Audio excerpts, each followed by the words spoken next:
Thank you all for coming to class today. Today is class number 3 of how to run a successful online fundraising campaign. Today's class is all about creating your campaign promotion plan to maximize your audience. I do want to go ahead and paste in the chat again. I know on our class number 1, I shared with you all a template that you can use to help plan your online fundraising. We're going to be coming back to that today. So I'm going to share that again now for anyone that didn't have access to it. Again, this is also downloadable and accessible from Teachable. So if you want to go ahead and log in, that is posted there and you can access that anytime.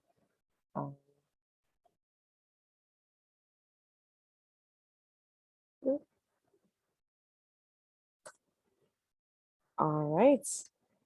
Can you all see my screen? Just want to make sure. All right, perfect. So let's get started with class today. As you know, I am Candace. I run content and education here at CauseVox. So if you are looking for a software to run your next campaign, we can definitely help you with that. We have donation pages, crowdfunding, peer-to-peer fundraising, event ticketing, and more. So if you want to get set up, this class also does include that free month for you to get your fundraising campaign up and running. So let's go over, really, I don't want to take too much time reviewing. I think you all have been here for the other classes, creating an online fundraising plan. That was just kind of laying the groundwork. Class number 2 was more about creating the content for your fundraising campaign. And today is all about that campaign promotion. So in addition to just the live classes, you're going to get access to the slides and recordings. I know Denise, you had problems logging into Teachable. I'll follow up with you. But yeah, you're going to get access to all the slides and the recordings of class 1, 2, and 3. You're also going to get that online fundraising planning template. I put that in the chat. You're going to get that content creation checklist, the example online campaign package. I actually included that in our the email that went out, but I can post that into Teachable as well. And like I said, 1 month free of the CauseVox Lite plan to run your online fundraising campaign. So that's going to give you all the basics to really help you get a great campaign up and running. All right, so let's go over our class agenda for today. I actually added something. So our class agenda is the promotional content creation process, just going over some of the graphics that we didn't get to last week. We're also going to be going over the campaign promotion calendar and really how to promote a campaign effectively. Then we're going to talk a little bit about empowering your community to promote your campaign for you. And we're also going to talk a little bit about the best practices of how to wrap up a campaign effectively, evaluate success, take away some key learnings. And then if we have more time, I'd love to get Q&A going. So I would really like to invite you all throughout our class. Please keep the questions coming in the chat and Q&A pane, and I'll try to spend as much time on those as I can. All right, let's talk a little bit about promotional content creation. So this is what I wanted to go over last week. So alongside just building out the written content for your campaign site and some of the main components, there's, that video that we talked about, fundraising appeal.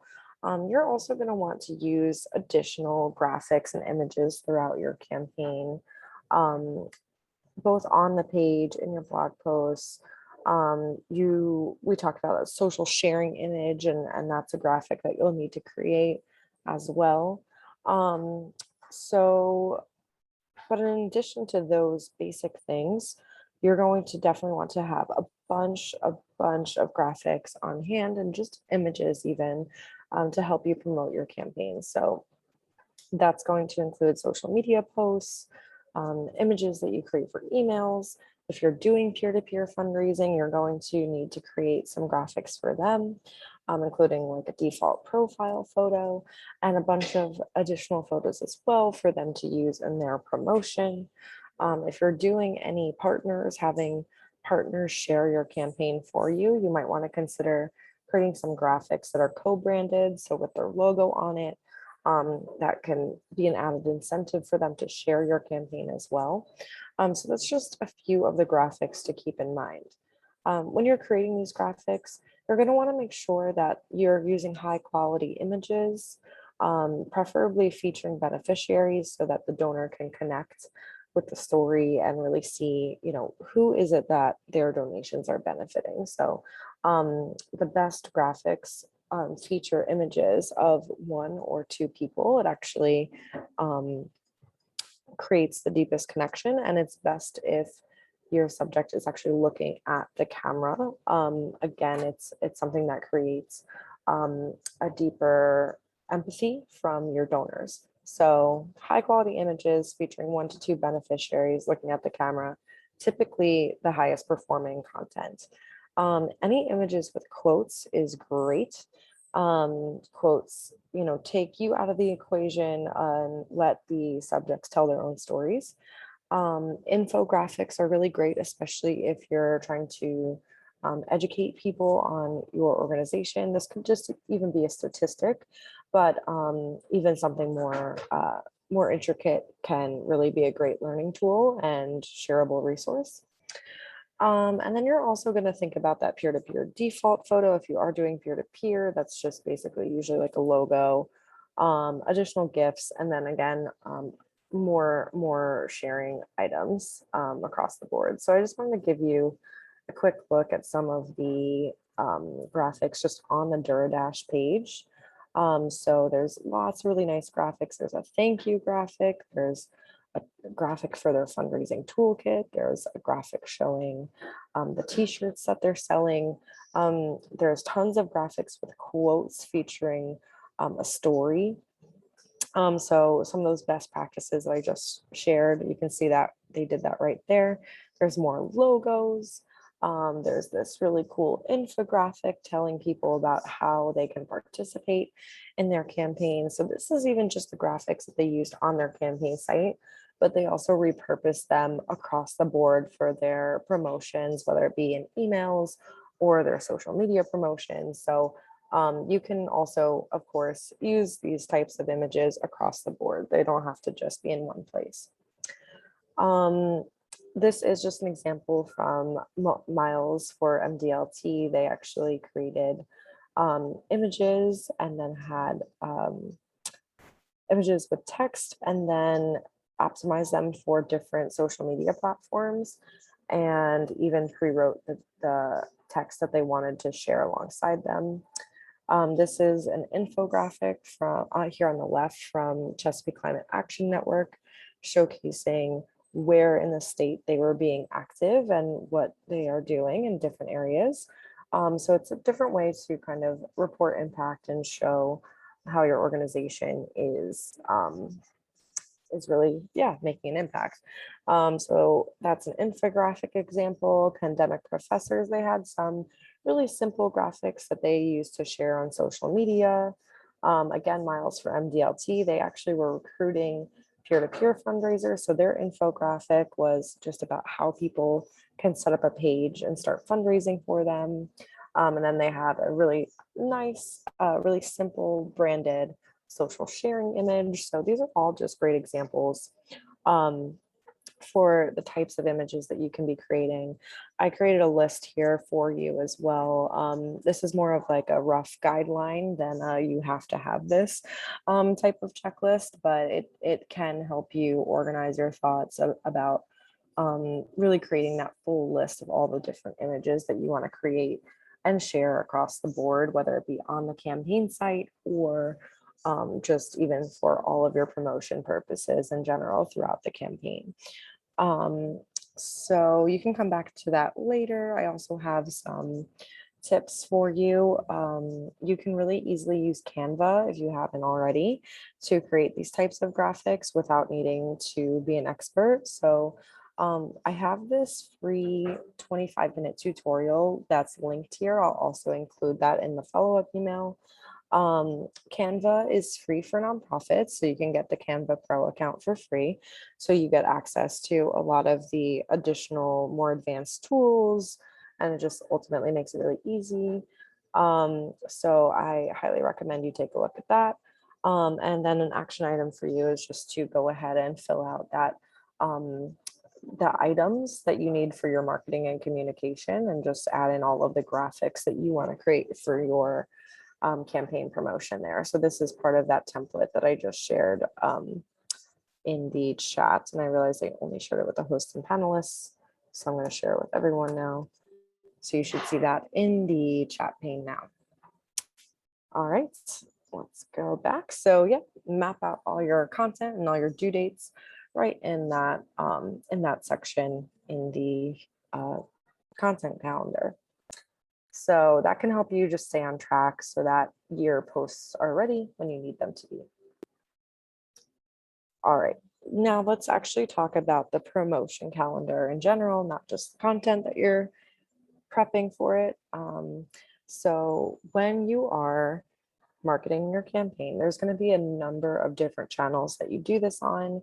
This is because on average, people need about 7 asks to actually make a gift. That's just kind of, or a sale actually, that's actually technically the statistic, but I think the same approach and the same idea applies to donations. So you're going to need to kind of surround your audience with this campaign to get the word out there as best as possible. So I really highly encourage a multi-channel marketing technique, which is probably something you're already doing in some ways or others, but just don't even realize it. So that's going to be alongside just even some of these are a few ways that you can do multi-channel marketing. So the first is, of course, having your campaign featured on your website. When someone lands on your website for your organization, the first thing that they should see if you're doing a short-term targeted campaign like this is the campaign site. So whether you want to have just a simple graphic on your website and have that linked out to your campaign site, it's a great way to do it. You can have a banner pop up at the top of your page directing people there. You could even redirect your donate button to your campaign for that month, just pushing everyone to the campaign. So that's just a few ways you can direct people from your website. Email and social media are probably going to be your 2 main ways that you're going to be marketing. So I'm going to actually go over more details of those in just a moment. Direct mail is still something that you can do, especially if you want to bring still capture offline donations, cash or checks, and have people mail those in for those who are most familiar with giving that way, or even getting those offline donors to give online. Something that you can really easily do is actually spin up a QR code directing people right to your URL for your campaign site. And so that can really easily bring offline donors online and give, just another touch point for people to interact with your organization. You can do live stream events. So even if you're not doing a big virtual event, you might want to do a quick live stream featuring a beneficiary and having them tell their story. And that's just another way that you can point people back to your campaign. And it's a different kind of engagement. People get really excited about anything that's happening live.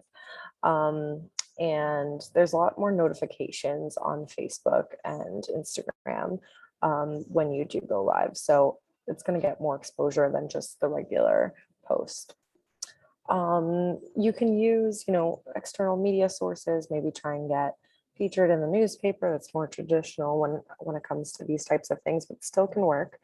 You can do phone calls. I actually do recommend that you do a round of phone calls to your top donors, getting them to give to the organization for this particular campaign. And you can even do some texting with just even including the link back to the campaign site and driving people that way. So that's just a few ways you can market your campaign. So let's talk about email marketing, because I think it's really important. This is probably going to be the primary way that you drive online donations out of all of those channels. So you're most likely to be highly effective and get donations through email marketing. Um, there's kind of there's a specific formula for emails. It's very similar to the fundraising appeal, actually. But there's just a few things that you definitely want to include when you're writing these emails. The first is just a personalized greeting, dear blank. So for this, it's dear Noah and Becca. Um, you should include your fundraising appeal, or at least a portion of it. It should be pretty similar to the same story that you're telling on your campaign site. Um, definitely explaining why their gift matters, a call to action to give. Usually it should be a button to donate, but it doesn't have to be. It could just be, you know, um, a, a linked piece of text as well. And so there's some templates that you can grab. I have some Giving Tuesday email templates. And so um, I think Giving Tuesday emails are actually very representative of what a good fundraising email in general is going to look like. So I actually have even in here included a bunch of those examples for you to refer back to later. Um, so I do want to talk a little bit about email targeting. So for an email to be especially effective, you want to make sure that you're doing a little bit of segmenting and targeting the right audiences. You might want to segment out your uh, donors who have given large gifts in the past, from mid-level donors to first-time donors, and send different emails with a different ask to each of those, because obviously someone who's given $1,000 every year for the last 5 years will probably respond to $1,000 ask more than a first-time donor will. So maybe their call to action should be more about, will you give $30 to support this campaign? So targeting and segmenting are kind of the keys to email success as well, especially when you're trying to drive higher gifts through emails, and sending the right call to action and the right ask to the right people is going to make your emails that much more effective. So that's just a little bit about email targeting. You want to make sure it stands out in people's inbox. So anything that is short and easy to read, most eye-catching. I wouldn't generally use all caps, kind of comes off as spammy, but a question is always a nice way to get people to click.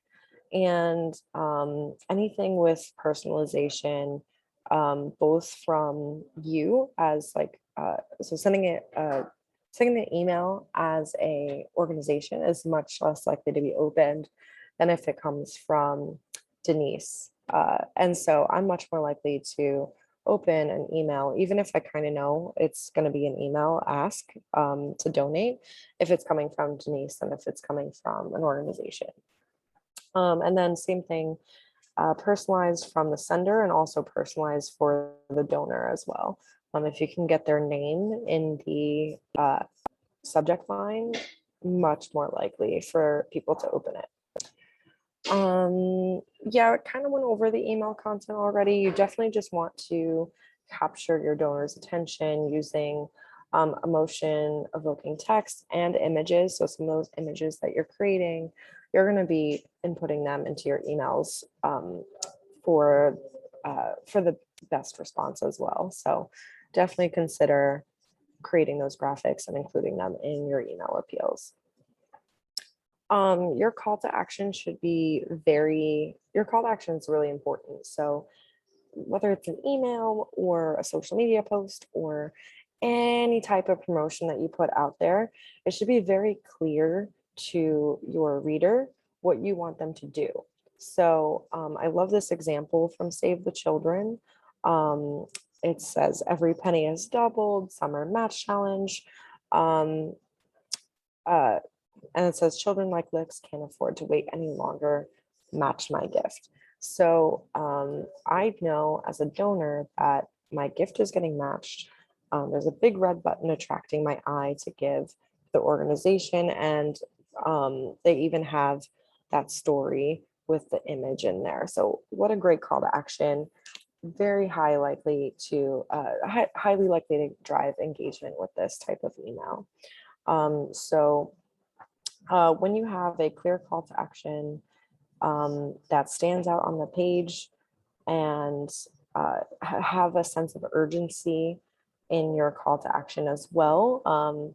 It says Licks can't afford to wait any longer. This feels like very urgent. It feels like an urgent ask. So that's just a few best practices to keep in mind with any communication that you send out, whether it be emails or social media posts or anything that you're crafting for your promotions plan. So just a few quick tips on call to actions there. Here are those examples. I usually recommend, whether it's any type of campaign, this is just a couple of Giving Tuesday examples, but any type of campaign, you probably want to send at least 5 to 6 emails to your full list. One before the campaign kicks off, letting people know that it's coming soon, just kind of getting people ready for it. The second email is usually just about the launch of the campaign, getting people to give the first time around.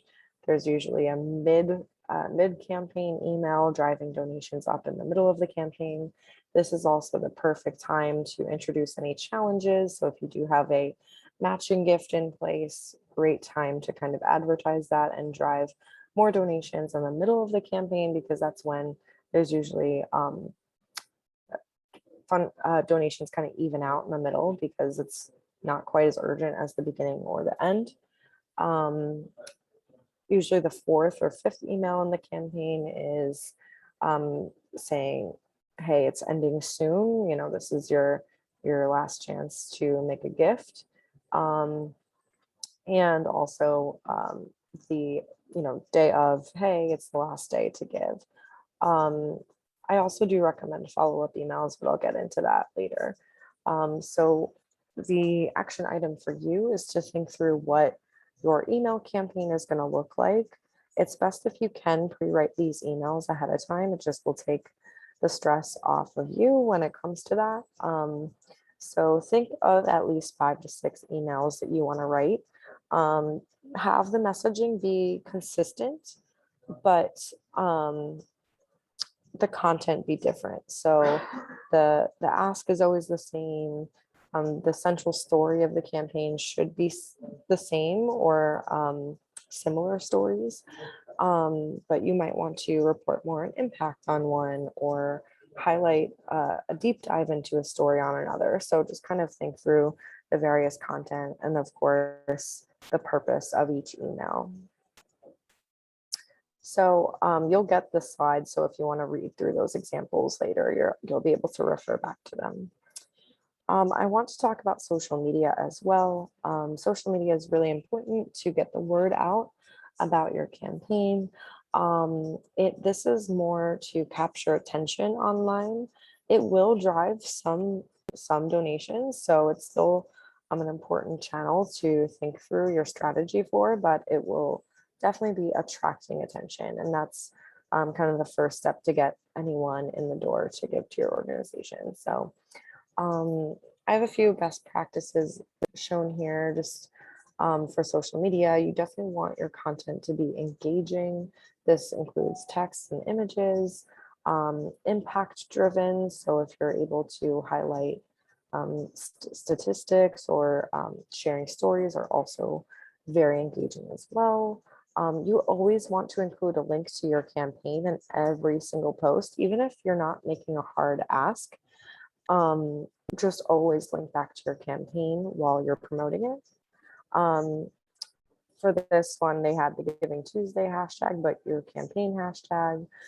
Any branding, whether it's Giving Tuesday or not, your branding should be on your posts. Videos are also highly engaging, and I'll talk a little bit more about sourcing some videos later. And then again, that clear call to action. Um, Now, in class one, I mentioned that one of the best practices or one of the building blocks of campaign success is having social media. But the thing is that you're not going to be able to launch a campaign and then build a social media presence at the same time from scratch. So if you are already engaged on certain social channels, those are the social channels that you should lean into your strategy for. So I know a lot of organizations are like, oh, we want to launch this campaign in 3 weeks, but we need an Instagram. Um, that's going to put a lot of pressure on you. You can start an Instagram now, but you're not going to get the following that you need for it to be really effective in that time frame. So I usually just recommend to really just focus in on utilizing the channels that you already have really well. And then thinking more long term about building up, other social channels that you want to use in the future. So I have a few examples here. These are all kind of sort of that same idea of just how to lead up to and follow through on any ask and any campaign that you're doing. So you can always refer back to these examples later. They even had an event that they were inviting people to. I think that was even just like a virtual happy hour. And so these are all really great examples because they report on impact. They're telling a lot of stories. There's a lot of images. They're always pointing people back to their campaign to donate. So it's just a great example of really any campaign. Doesn't have to be Giving Tuesday specific. So I do recommend that you kind of follow their example on this one. So um, one thing to do if you don't have a huge social following but are looking to get the word out, you can do paid targeted social media. And it might be a good way if you're trying to specifically get new donors. You can consider widening your reach through paid targeting, social media. You can even do this with a small budget. Um, One thing I would do is really have a strategy around testing different messaging to see what gets the best response early on. You can be very surprised about what drives engagement on social media. But as long as you're creating content and high quality graphics that are attracting the eye and attracting um, clicks, you should be fine. Um, you definitely want to target your own audience first with these social media ads to drive engagement, and then also consider expanding it if you do want those new donors to look-alike audiences. So those are audiences that are already liking organizations that are similar to yours. You can use Facebook ads library to see what other organizations are doing and what other ads are performing well. So that's a great just resource if you want to see what else is out there. All right, so that's just a quick note on paid social ads. I also have um, additional resources. I will send you our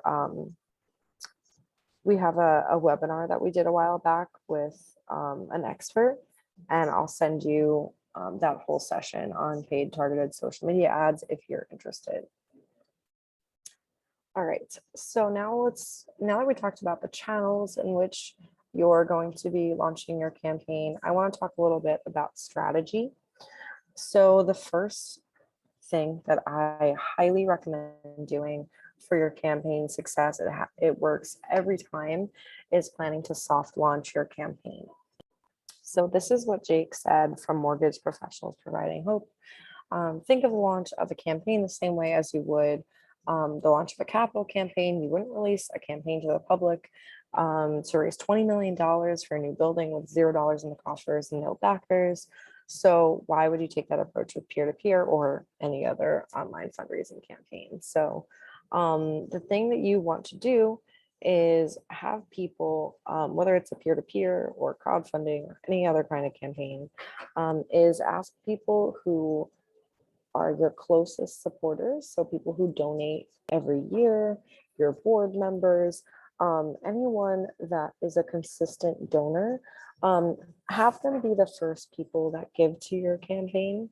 Um, it's going to build trust with those donors because they're going to say, hey, we're launching a campaign soon, but we want you to be the first people to give. We know that you're big supporters of us, so you can kind of build a little bit of trust with those donors. And then once you launch your campaign to the public and people see that there's already all of this, all these funds raised ahead of time, the people who see that campaign, see the launch of your campaign be successful from day one, are much more likely to give. So it acts as a form of social proof. It also increases the likeliness of peer-to-peer participation if you are doing peer-to-peer, because if they see that there's a lot of activity on the page ahead of time, when they first get that invite to sign up and fundraise with you, it's going to be much more likely that they're going to participate as well. And it's just been proven to drive momentum because if you get, let's say, 10% of your goal raised before it even reaches most of your donors' inboxes, that's going to look very impressive and really start the campaign off on a high note. So you definitely want to do that. It's going to really help you launch your campaign successfully. And then let's talk a little bit about just actually crafting that into your communications plan and just crafting your overall plan from soft launch through the end of the campaign. So this is just an example here of just a campaign launch and a promotions calendar so that you can kind of mirror this when you're thinking through your own calendar and how you want to map that out. This is again kind of based on that 6-week timeline that I mentioned in the first class, that a lot of these campaigns take about 6 weeks. And the first 2 weeks are pretty much that soft launch. So 2 weeks before you want to email this out to your whole list, you want to ask your board members and other select people from your organization to either set up their peer-to-peer pages first if you're doing peer-to-peer, or go ahead and make that first gift. 1 week out, you're going to probably, do that pre-announcement that I showed you an example of earlier, letting people know that there is a campaign coming. You might want to do a Facebook Live. Really, all of this is just an example of what you might want to map out. On your launch day, that's going to be the day that you push out everything across all of your channels. The first week is really important to keep the energy up really high. And then as you get towards the end of your campaign, middle to the end of your campaign, you want to continue sharing stories, have those emails scheduled in ahead of time, have all those social media posts scheduled in ahead of time. And also the last week of your campaign is a big week as well. So definitely want to make sure you go heavy on a multi-channel push, leading up to the last day of your campaign. So again, that was just a list of what this can look like for you. But you want to actually map this out for yourself using the fundraising campaign calendar plan. There's an example in here as well about, what is this soft launch? What is week 1? What is week 2 going to look like? So you can refer to this example as well. But you want to actually draft this out for yourself using the template that's included in the online fundraising calendar template. So start drafting out your promotional plan. All right, so that is all about the plans that you're making for your own promotion of your campaign. But now let's talk a little bit about how to get other people to promote your campaign for you. So Nick Hudson, who was recently the director of development at Stupid Cancer, said the best and most effective promotional tactics we use are the posts that involve patient stories that come from the patients themselves. They're telling their own story, their own words with quotes directly from them. Then we can say, here's how our organization can help. So that this is all about how you can engage people in storytelling and leveraging their voices to really amplify the reach of your campaign. So the most effective tactics that you're gonna do isn't actually just the reach that you have already, but it's really engaging those in your community to promote your campaign, because that is really the power behind your campaign is always going to be um, the voices of your community. So there's a few ways that you can tap into this. The best and most effective way, in my opinion, is using peer-to-peer fundraising. Organizations that use peer-to-peer fundraising raise about twice as much as opposed to crowdfunding campaigns. And there's a great reason for that. It's because these individuals create their own page, they tell their own story, and then they share it out to their friends and family. So you're exponentially increasing the reach of your campaign. Now, not all peer-to-peer fundraising campaigns are created equal. So to help people get the most out of peer-to-peer fundraising to amplify the reach, um, the the biggest suggestion I have if you are doing peer-to-peer is also to help them get the word out about your campaign using toolkits.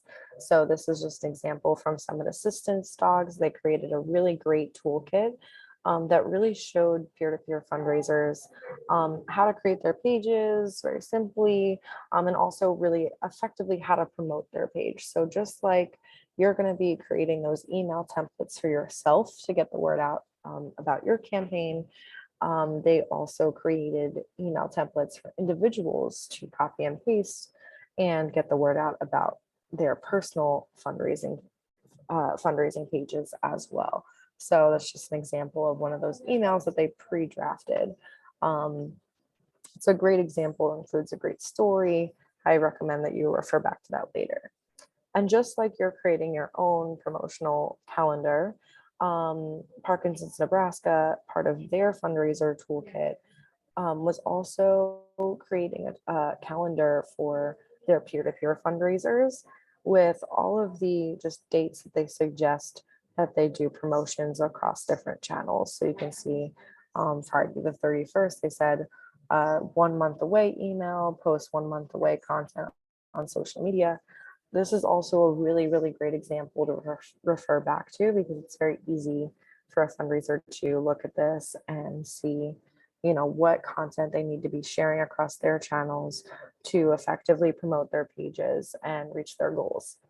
So you'll see part of the template I shared is also just this checklist of what you should include in a peer-to-peer fundraising toolkit. I also recently did do a whole hour-long session on creating a really effective toolkit. It goes into a lot of deep dive. It's a very deep dive into it. So I'll include this as an additional resource if you're interested in the follow-up email as well. But that's not the only way to leverage your community. So I talked a little bit about, peer-to-peer, using that to get the word out with toolkits. But there's a lot of other ways that you can engage your community to share your campaign. So very simply, Volo City Kids Foundation, they are asking, this is just a great example. They said, we are asking everyone to post a picture of themselves playing sports as a child to their fundraising page and social media. Along with it, share what play means to you and why you're passionate about making it possible for all. Please use hashtag Team Volo Kids and the marathon hashtag. So part of their campaign is just encouraging people to share their own pictures and their own stories on social media that tie directly back into their mission, what the campaign is all about. So any kind of photo sharing challenge, competition, asks are really effective in getting people to actually share their own stories because they're not going to think of this idea themselves. So this is up to you to think about early on about how you're going to encourage people to share their own stories and effectively also share your campaign on social media. Another way to effectively engage people is not just asking them to either donate or fundraise for you, but actually asking them to take any kind of physical action. So, Miles for Mojave Desert Land Trust had people actually commit to walking 100 or hiking 100 miles for in the desert to raise funds for Mojave Desert Land Trust. So you can see this is Celia's personal page with her progress towards her goal. She went over and above and did 150 miles. And one of my favorite things about how they uh, really made this effective is that they also encouraged their participants to write blog post updates about, their training. If they did train all for their hikes, they also posted screenshots of their activity for the day. They posted pictures that they took while on their hike. So this was a really effective way to get people both physically involved and then also continue sharing their experience with their physical activity and supporting their organization. Duradash took a little bit of a different approach. What they did is that they actually took a look at some of the donors and fundraisers part of the campaign and actually just interviewed them. So they followed up with a few select people and asked, why did you donate? Why are you participating in this activity challenge, whichever it may be? And took those responses. This could be even done in a Google form, sending out a Google form and having people filling out why they donated and what they want people to know about the organization. And then they took these responses and created these great graphics that they then repurposed both for sharing on their page and on social media. So a lot of the power and a lot of the content was actually just generated from donors and fundraisers in their community. Also, this isn't quite an activity, but I think it actually, well, I guess it's an activity, but it's not a physical challenge. The Junior League of Columbia, what they do is they have people that participate wear the same black dress for 5 days in a row to raise awareness about poverty in their local area. So this is also such a great way for people to not just donate, but to participate in raising awareness as well. So any way that you can get people to actually take an action, whether it be physical or just raising awareness, things like that, get people more highly invested because it's they themselves are personally they're personally invested in your campaign. So it goes beyond just making a donation and helps you amplify your voice and then also the voices of your supporters.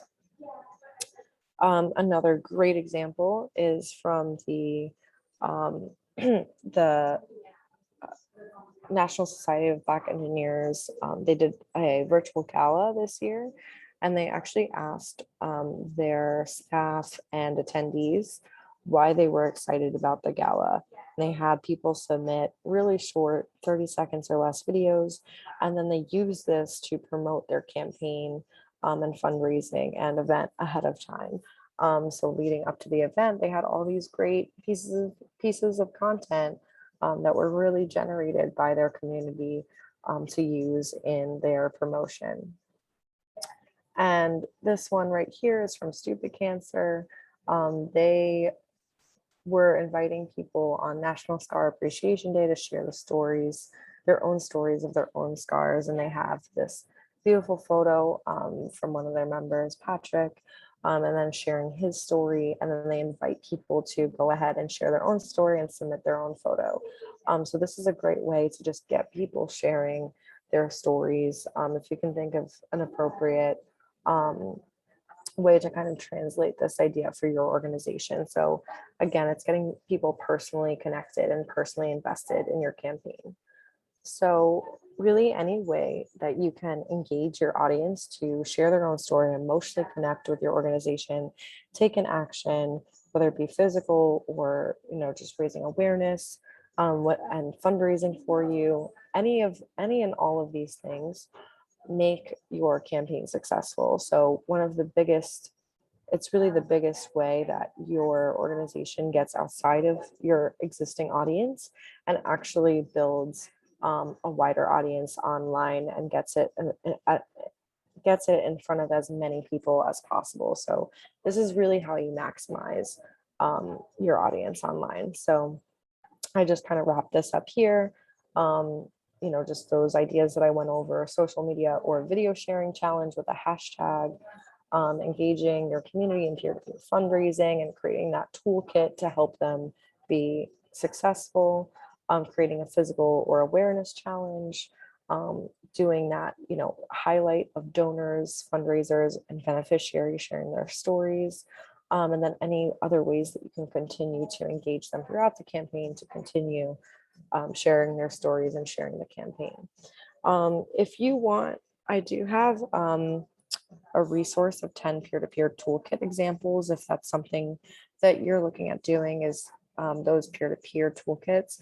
It really is very effective in giving you all the details that you need to really build out that promotional toolkit. So feel free to go ahead and just download those examples and see what other nonprofits are doing to empower their community to share their stories and share the campaign on their behalf. So yeah, your action item is to plan exactly how you'll engage your audience to promote your campaign. All right, and with our last 10 minutes here, let's talk a little bit about wrapping up your fundraiser. So hopefully you've created a really great plan to promote your campaign. Your campaign goes off without a hitch, and then it's now time to think about the long term. So hopefully with this campaign, you've converted a lot of first-time donors, but the process of digital fundraising is ongoing. So you want to make sure that you're retaining these donors for the long term.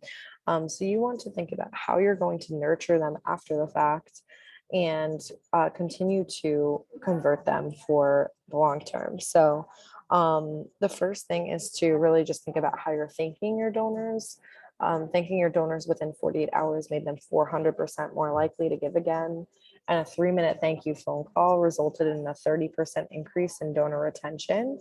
So just think about after the campaign what your communication plans are going to look like, to really make sure, especially those first-time donors, um, are appreciated and kept for the long term. So there's a few different ways that you can really effectively communicate your appreciation. The first is just in that automatic receipt. It should feel personal. I believe in my first class, I went over, or in the second class, I went over how to create a really effective receipt. So you can refer back to that.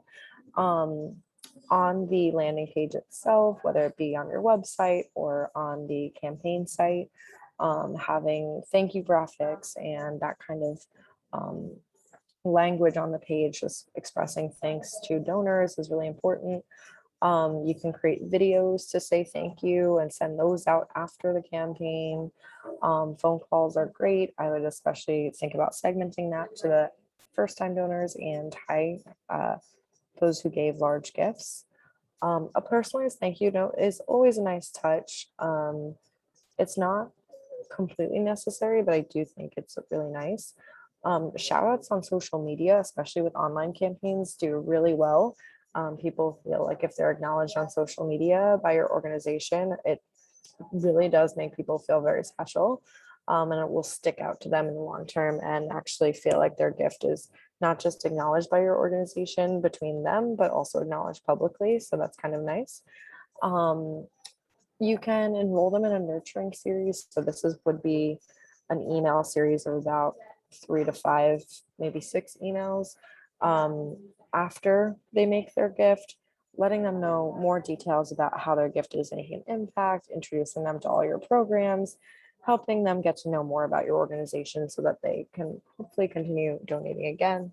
Um, and then also, those donor highlights. So if you do highlight your donors and share their stories, that is always appreciated and gives you a lot of content to continue sharing for the long term. Again, people want to know how their gift actually made a difference. So any reporting that you can do that shows overall how the campaign in general is making an impact, with how many people were impacted, how many items, how much time is donated, any of those things is great. Also, the more you're able to do this on the individual level, the better. Um, but I know that's also kind of a lot to ask. So just kind of keep that in mind, what your capacity really entails. Um, when you're reporting impact, again, you want to continue telling stories from who has benefited from the campaign. Some of the best campaigns are the ones that are run annually, and they can say, here's the story of a beneficiary that was impacted by last year's fundraiser. So um, always a really, really strong way to keep donors coming back time and time again. Um, we talked about donation tiers and acknowledging recognition. Just make sure that you deliver on that if you are doing any kind of recognition based tiers. So here is just a sample follow-up to your campaign. So, having a promotions plan in place, not just leading up to the end date, but also going past your campaign end date to, email and share how your donation, how the campaign has made an impact. You might want to include a donor survey to get to know your donors a little bit better and ask them about their experience giving to your organization. You might want to, continue to follow up with your peer-to-peer fundraisers after the fact or major donors, just doing more personalized outreach. After your campaign comes to an end, do remember that you need to get all of that data from wherever you ran your campaign into your CRM or donor management system, or at least your Excel spreadsheet. So just be sure to export that. And you do want to think about doing a debrief session with your team and board to reassess how the campaign went and spot out opportunities for next time. So you do want to use the calendar in the template to just map out what those thank yous are going to look like, and any content that you actually need to create for the thank you campaign following your fundraiser. There's a few things that you want to do following your campaign to really evaluate your success. So the thing is, you definitely want to look at your total raise. Of course, that's an indicator of your success, but you also want to dive a little bit deeper and just really see, like, did this meet your fundraising needs? Do you still need to raise more in order to run this program? Considering extending your campaign if needed. Think through, did you raise more or less than expected, how much, and evaluate and any other key performance indicators. So we talked a lot about setting goals. So if a certain number of new donors was your goal, you definitely want to measure up how you achieve that. One of the other things that you probably want to do just to assess success as well is to think about return on investment. So think about all the funds that you spent in software and fees and calculating that out, also including staff time,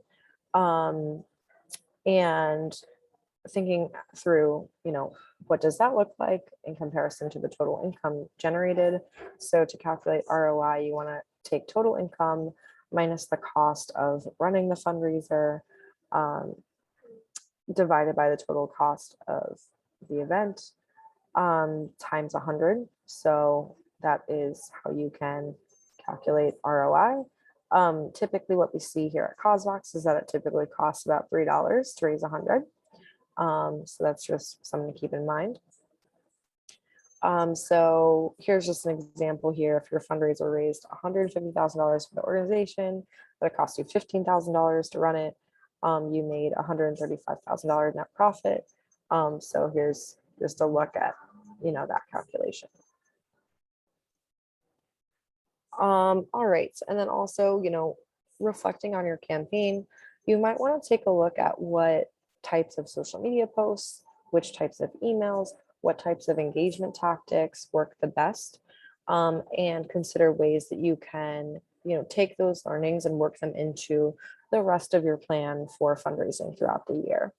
And really just take a look at what other insights you got from just even running the campaign. What new learnings, what did you learn that was new, or what stood out to you, and think through what other things you can incorporate into your plans for your next campaign or even just your ongoing online fundraising.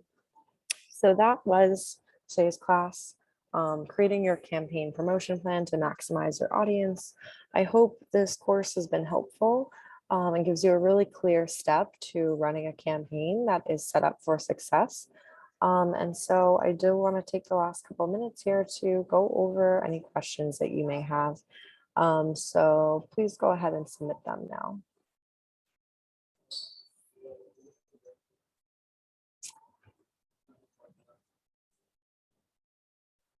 Joel, Denise, I see you're still hanging out.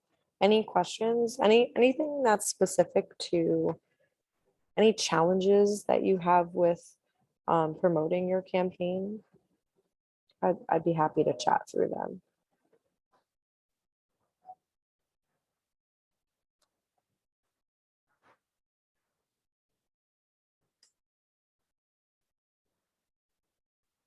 I'd also be happy to connect one-on-one. I know a lot of these,